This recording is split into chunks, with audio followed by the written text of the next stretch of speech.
Hello friend, welcome to my channel JD science classes में आप सभी का स्वागत है। जैसा कि हम यूपी पुलिस कांस्टेबल के लिए हिंदी के प्रैक्टिस सेट सॉल्व कर रहे हैं, तो आज हम एक नए प्रैक्टिस सेट के साथ उपस्थित हुए। आशा करता हूँ आप सभी अच्छे होंगे और आपकी तैयारी अच्छी चल रही होगी। आइए देखते हैं, पहला प्रश्न है,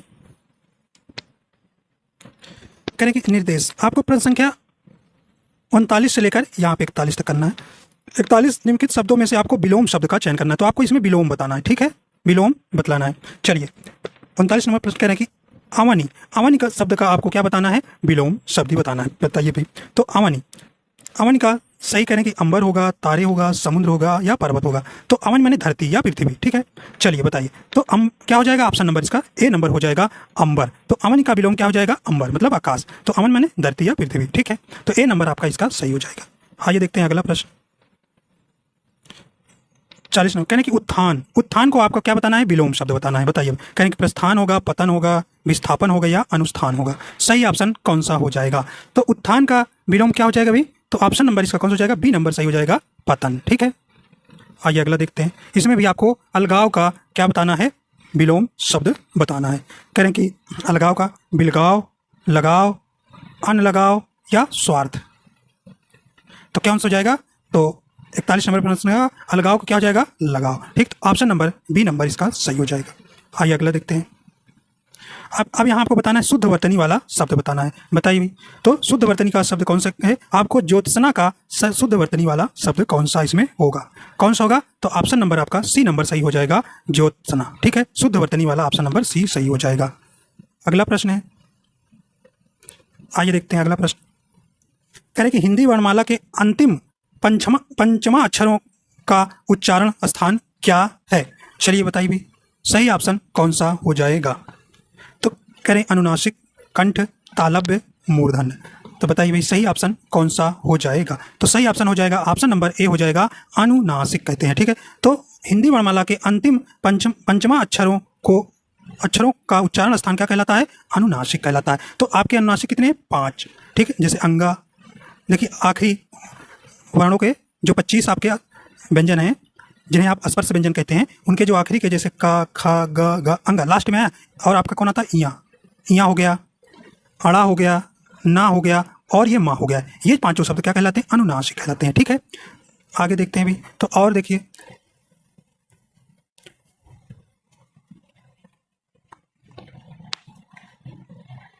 चलिए करें कि कंठ, कंठ के आपके क्या आता है? कावर गाता है। ठीक है, मूर्धन्य आपका टावर गाता है। ठीक है, तालब, ताल वर्ग चावर गाता है। ठीक है, और देखिए दंत वर्ग कौन सा आता है? तावर गाता है। और तो इस प्रकार आपके पांचों हो गया। ठीक है, तो कंठ कावर्ग के अंतर्गत आता है, ताल चावर्ग के अंतर्गत, मूर्धन्य टावर्ग के अंतर्गत, दंत तावर्ग के अंतर्गत और ओष्ठ जो है पावर के अंतर्गत आता है। ठीक, तो इसे आप ध्यान रखिएगा। आइए इसमें देखते हैं। देखिए ऊष्ण व्यंजन आपके 4 होते हैं। ठीक है, तो ऊष्ण व्यंजनों की संख्या कितनी होती है? 4 होती है। ऊष्ण व्यंजनों की संख्या कितनी होती है? 4।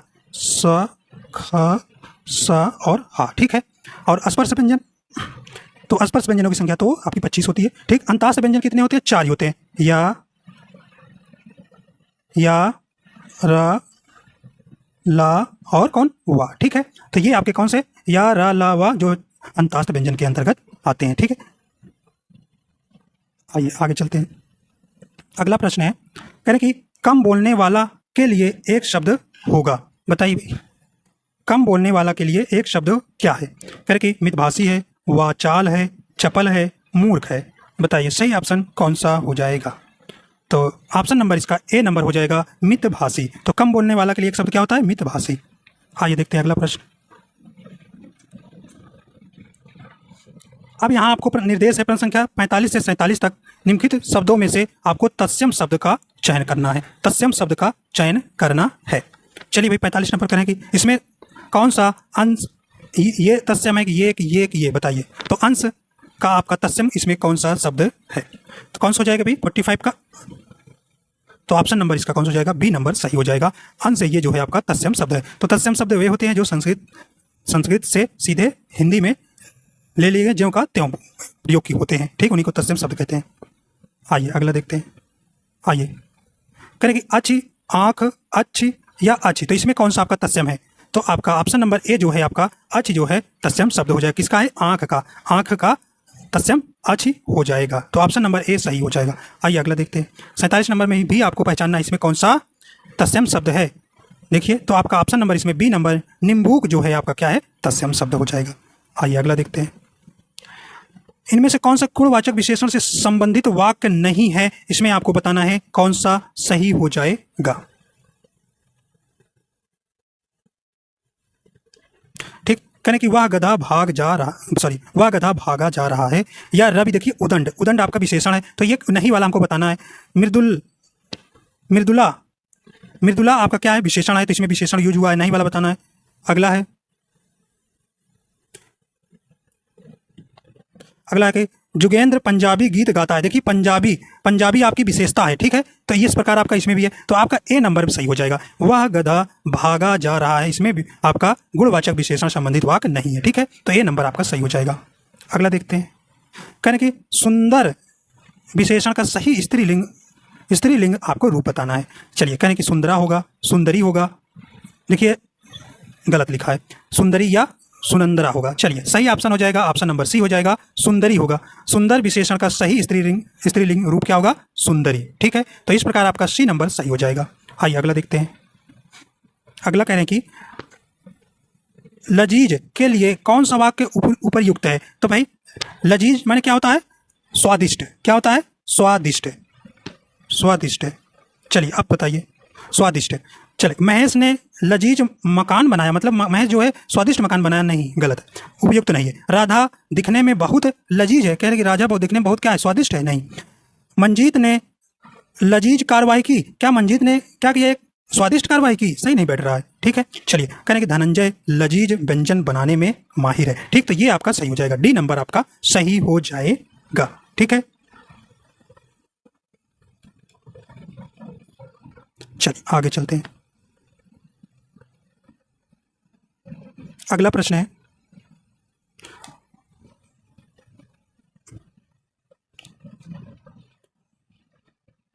चलिए भी अगला कह रहे हैं कि अश्व का पर्यायवाची शब्द आपको यहाँ बतलाना है। अश्व का पर्यायवाची शब्द कौन सा होगा? कहेंगे घोटक होगा, अनंत होगा, सुरपति होगा, दिनकर होगा, बताइए। तो अश्व का सही पर्यायवाची क्या हो जाएगा भी? तो ऑप्शन नंबर इसका कौन सा हो जाएगा? ए नंबर सही हो जाएगा, घोटक, ठीक है। तो अश्व के पर्यायवाची और क्या होते हैं? अश्व के पर्यायवाची और क्या है? घोटक हैं, आसु विमानक होता है, विमानक कहते हैं इनको, तुरंग भी कहते हैं, तुरंग है भी कहते पर्यायवाची होता है, तुरंगम होता है, वाज भी होता है, वाज ही होता है, सैंधव होता है और रतिपुत्र होता है, ठीक है, रविपुत्र, ठीक है। तो अश्व का पर्यायवाची घोटक, आसु विमान, तुरंग है, वाजी, सैंधव और रविपुत्र, ठीक है। चलिए और देखिए फिर ये अनंत का पर्यायवाची क्या होता है? अपार, असीम, बेहद या बेशुमार, ठीक। और सुरपति का ये किसका विलोम है? फिर ये किसका है? सुरपति इंद्र का है, सुरेश, देवेंद्र, देवराज, ठीक है। और दिनकर ये आपका दिन, सूर्य का पर्यायवाची है, सूर्य का पर्यायवाची दिवाकर, भानु, भास्कर, रवि, प्रभाकर, ठीक है। तो ये आपका दिनकर के पर्यायवाची हो जाते हैं, ठीक। तो यहाँ आपका अश्व का पूछा था, तो ए नंबर सही हो जाएगा, घोटक। चलिए अगला देखते हैं। करें कि गोटी लाल होना, बताइए भाई गोटी लाल होना मुहावरे का सही अर्थ क्या हो जाएगा? बताइए। करें गोटी में रंग लगाना, जीतना, लाभ होना, शादी होना, बताइए। तो गोटी लाल होना का सही मुहावरे का अर्थ होगा लाभ होना, तो ऑप्शन नंबर सी सही हो जाएगा। अगला है, कहें कि निशंक शब्द में प्रयुक्त उपसर्ग बताइए। निशंक शब्द में प्रयुक्त उपसर्ग क्या हो जाएगा? बताइए भाई, सही ऑप्शन कौन सा हो जाएगा? तो ऑप्शन नंबर इसका सी हो जाएगा, निश उपसर्ग, ठीक है। अगला देखिए, कहें कि चाप का अर्थ है, बताइए भाई। कहें दबाना होगा, चुप करना होगा, या धनुष होगा, या प्रत्यांचा होगा। चलिए कौन सा हो जाएगा? चाप का सही अर्थ क्या हो जाएगा? धनुष हो जाएगा, तो ऑप्शन नंबर सी सही हो जाएगा। अगला है, चिरायु का उपसर्ग है, बताइए भाई चिरायु में कौन सा उपसर्ग है? कौन हो जाएगा? तो ऑप्शन नंबर इसका बी नंबर हो जाएगा, चिर उपसर्ग। आइए देखते हैं अगला। कह रहे हैं कि लिखित का प्रत्यय, देखिए प्रत्यय किसी मूल शब्द के बाद में आता है, तो लिख आपका क्या हो गया? मूल शब्द हो गया, अत इसमें प्रत्यय है, तो आपका ऑप्शन नंबर डी हो जाएगा, लिखत में क्या हो जाएगा, लिखत का प्रत्यय कौन सा हो जाएगा, अत प्रत्यय हो जाएगा। ऑप्शन नंबर डी सही हो जाएगा। अगला देखिए,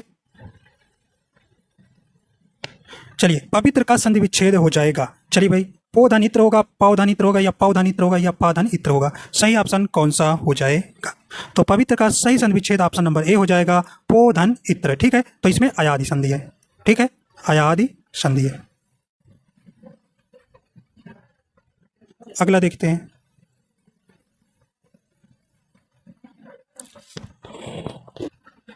कह रहे कि निम्नलिखित में से अशुद्ध वर्तनी कौन सी है? तो यहाँ आपको अशुद्ध वर्तनी वाला शब्द छाटना है। करें कि कन्या, देखिए कन्या आपका सही है, कन्हैया सही है। देखिए कैलाश या कर्म, कर्म भी आपका सही है। देखिए तो कैलाश का सही शुद्ध रूप क्या होगा, कैलाश। ठीक है, तो ऑप्शन नंबर क्या हो जाएगा, सी नंबर सही हो जाएगा। आइए अगला देखते हैं, करें निम्नलिखित में से कौन सा शब्द चंचला का अनेकार्थक नहीं है? बताइए भाई, नहीं वाला आपसे पूछा है। देखिए चंचला का अनेकार्थक शब्द में आपको देखिए लक्ष्मी भी होता है, बिजली भी होता है, चंचल स्त्री भी होता है। ठीक है, घेरा नहीं होता है। ठीक, तो ऑप्शन नंबर देखिए नहीं वाला पूछा था, तो ऑप्शन नंबर डी नंबर सही हो जाएगा। तो चंचला का अनेकार्थक नहीं है घेरा। ठीक है, अगला प्रश्न है, कह रहे कि चतुरानन किस समास का उदाहरण है? बताइए भाई, चतु आनन, चार है आनन किसके, बताइए। तो कहने बहुव्रीहि का है, तत्पुरुष का है, कर्मधारय का है, या इनमें से कोई नहीं। सही ऑप्शन कौन सा हो जाएगा? तो ऑप्शन नंबर क्या हो जाएगा भाई, ए नंबर आपका सही हो जाएगा, बहुव्रीहि समास। बहुव्रीहि समास, चार है आनंद जिसके अर्थात ब्रह्मा के। ठीक है, तो जानते हैं बहुव्रीहि समास, इसमें दोनों पद क्या होते हैं, अप्रधान होते हैं, और इसका किसी तीसरे पद की ओर संकेत करता है। ठीक है, तो इसे बहुव्रीहि समास कहते हैं।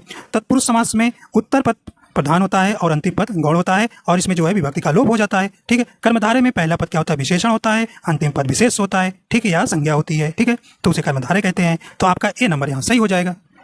अगला देखिए, कहने कि घी के दिए जलाना मुहावरे का अर्थ है। घी के दिए जलाना मुहावरे का अर्थ है कहने कि दीपावली के दिन पूजा करना, धन मिलना, खुशी मनाना, या निश्चिंत होकर सोना। कौन सा हो जाएगा? तो ऑप्शन नंबर आपका कौन सा हो जाएगा, सी नंबर सही हो जाएगा। घी के दिए जलाना मुहावरे का अर्थ है भाई खुशी मनाना। ठीक है, आइए देखते हैं अगला प्रश्न है। अगला प्रश्न कह रहे हैं कि निम्नलिखित में से शुद्ध वाक्य है। बताइए भाई, शुद्ध वाक्य वाला कौन सा है? सही ऑप्शन कौन सा हो जाएगा? अगले कह रहे हैं भक्तों की सेना जा रही थी, भक्तों की मंडली जा रही थी। चलिए, तो सही ऑप्शन कौन सा हो जाएगा? कहने कि भक्तों की टुकड़ी जा रही थी या भक्तों की भीड़ जा रही थी। तो सही ऑप्शन क्या हो जाएगा, भक्तों की। सही ऑप्शन कौन सा हो जाएगा? तो ऑप्शन नंबर इसका कौन सा हो जाएगा, बी नंबर सही हो जाएगा, भक्तों की मंडली जा रही थी। ठीक, आइए अगला देखते हैं। कह रहे कि स्वर कितने प्रकार के होते हैं? बताइए भाई, स्वर कितने प्रकार के होते हैं? तो आपके कौन सा हो जाएगा, 3, 6, 7 या 8? तो स्वर कितने प्रकार के होते हैं? ऑप्शन नंबर इसका ए नंबर सही हो जाएगा। स्वर जो हैं 3 प्रकार के होते हैं। तो कौन कौन से? पहला है दीर्घ स्वर, दूसरा है लघु स्वर, और तीसरा क्या हो गया, और प्लुत स्वर। तो हास्य स्वर जिसको बोलते हैं। ठीक है, दीर्घ स्वर, हास्य स्वर, दीर्घ स्वर और प्लुत स्वर। तो 3 प्रकार के आपका हास्य स्वर, दूसरा हो गया दीर्घ स्वर, और तीसरा हो गया क्या भाई, प्लुत स्वर, प्लुत स्वर। ठीक है, तो जिसमें बोलने में बहुत कम समय लगता है उसे हास्य स्वर कहते हैं, जिसमें हास्य स्वर से ज़्यादा बोलने में समय लगे उसे दीर्घ स्वर कहते हैं, और जिसमें दीर्घ स्वर से ज़्यादा बोलने में समय लगे उसे प्लुत स्वर कहते हैं, जैसे ओम। ठीक है, चलिए अब देखिए आपका हास्य स्वरों की संख्या कितनी है, 4 है। हास्य स्वरों की संख्या कितनी है, 4 है। पहला छोटा है,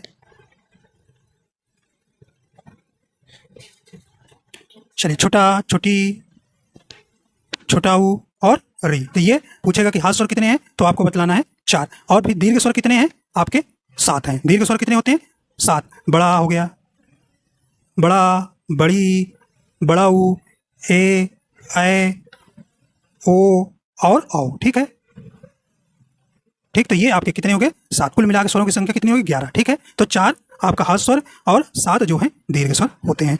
ठीक, तो स्वर कितने प्रकार के होते हैं, 3 प्रकार के। ठीक है, आइए अगला देखते हैं। कहने कि वैदेही वनवास पुस्तक के लेखक कौन है? तो वैदेही वनवास पुस्तक के लेखक कौन है? ऑप्शन नंबर इसका डी हो जाएगा, अयोध्या सिंह उपाध्याय हरिऔध। ठीक है, वैदेही वनवास पुस्तक के लेखक अयोध्या सिंह उपाध्याय हरिऔध है। आइए अगला देखते हैं। अगला प्रश्न है, कहने कि भरपेट का उपसर्ग है, बताइए भरपेट में कौन सा उपसर्ग हो जाएगा। तो सही ऑप्शन क्या हो जाएगा आपका, ऑप्शन नंबर इसमें डी हो जाएगा। भरपेट में भर जो है आपका क्या है, उपसर्ग है, और पेट आपका मूल शब्द है। अगला प्रश्न है, कहने कि दुर्ग का संधि विच्छेद है, दुर्ग का संधि विच्छेद है, कौन सा हो जाएगा। तो ऑप्शन नंबर इसका बी नंबर सही हो जाएगा। दु प्लस गा क्यों सी विसर्ग संधि। अगला देखते हैं, नीचे दिए गए शब्दों का सही अर्थ चुनिए। कहने कि ठिठोली, ठिठोली का सही अर्थ क्या हो जाएगा। ठिठोली का सही, तो ठिठोली का अर्थ क्या होता है, किसी की हंसी उड़ाने के लिए कही गई बात, ठीक है। तो क्या हो जाएगा सही ऑप्शन नंबर क्या हो जाएगा, ए नंबर हो जाएगा, परिहास। क्या हो जाएगा, परिहास। अगला है, कहने कि आपको यहाँ पर मुहावरे रिक्त स्थान पर सही शब्द होगा। कहने कि आगे इस खाली स्थान बनना है, पीछे खाई। तो क्या होता है, तो आगे कुआं पीछे खाई, यही है मुहावरा। तो ऑप्शन नंबर सी सही हो जाएगा। चलिए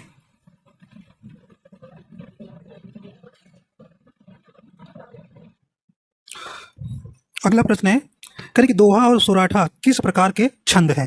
कहने कि समवर्णिक हैं, सममात्रिक हैं, या अर्ध सममात्रिक हैं, या विषम मात्रिक हैं।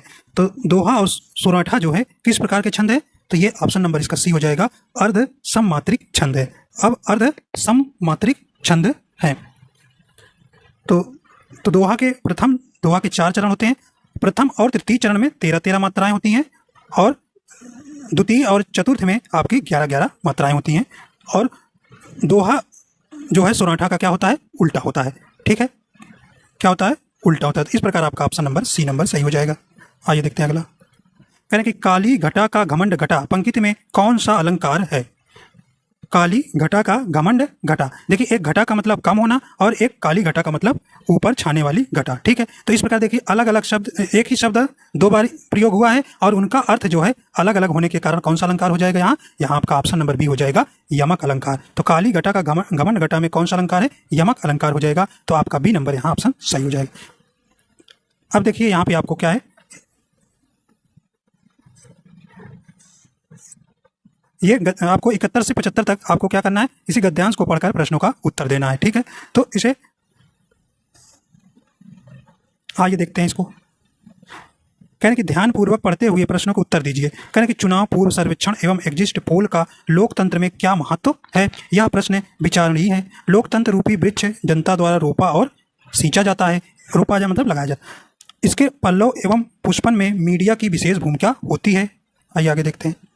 भारत एक लोकतांत्रिक राष्ट्र है। लोकतांत्रिक राष्ट्र के में नागरिकों को विशिष्ट अधिकार और स्वतंत्रताएं प्राप्त होती हैं। भारतीय संविधान ने भी अनुच्छेद 19(1) के अंतर्गत नागरिकों को अभिव्यक्ति की स्वतंत्रता प्रदान की गई है, लेकिन जनता के व्यापक हित पर प्रतिकूल प्रभाव डालने वाली स्वतंत्रता बाधित भी की जानी चाहिए। आइए देखते हैं आगे। भारत जैसे अल्पशिक्षित देश में इस प्रकार के सर्वेक्षण अनुचित हैं। देश की आम जनता पर मीडिया द्वारा किए गए जाने वाले चुनाव पूर्व सर्वेक्षण और चुनाव के तुरंत पश्चात किए जाने वाले एग्जिट पोल का भ्रामक प्रभाव पड़ता है। यह विजयी होती पार्टी की ओर झुक जाती। आज भी सामान्य लोगों के बीच यह आम धारणा है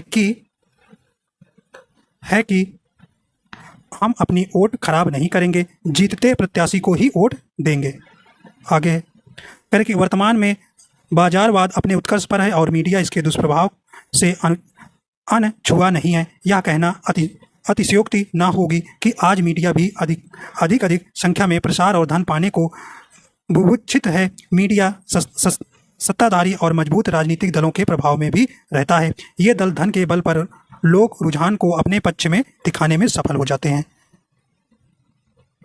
और संपूर्ण चुनाव प्रक्रिया को ही धता बता देते हैं। इस प्रकार सत्ता एवं धन इन सर्वेक्षणों को प्रभावित करते हैं। इन्हें दूध का दूल्हा नहीं कहा जा सकता। भारत जैसे लोकतांत्रिक राष्ट्र में जहां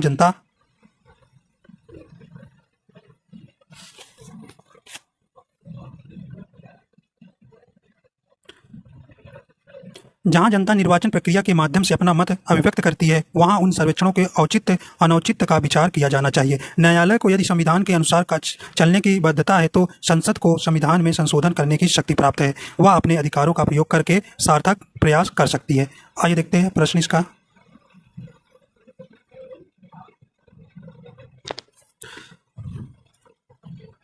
सही ऑप्शन कह रहे हैं कि इसका कौन सा, कह रहे हैं कि प्रतिकूल प्रभाव डालने वाली स्वतंत्रता क्यों बाधित होनी चाहिए, बताइए। तो कौन हो जाएगा, तो ऑप्शन नंबर इसका डी हो जाएगा, लोक हित को सर्वोपरि रखने हेतु। ठीक, अगला है, कह रहे हैं कि लेखक ने दूध का धुला न होना किसे कहा है, किसे कहा है, तो ऑप्शन नंबर इसका ए हो जाएगा, मीडिया से संबंधित लोगों को। अगला देखते हैं, कह रहे हैं संपूर्ण चुनाव प्रक्रिया को ही दता बना देते हैं इस कथन का भाव है, तो कौन सा हो जाएगा इसका, ऑप्शन नंबर इसका सी नंबर हो गया, उपहासात्मक। ठीक है,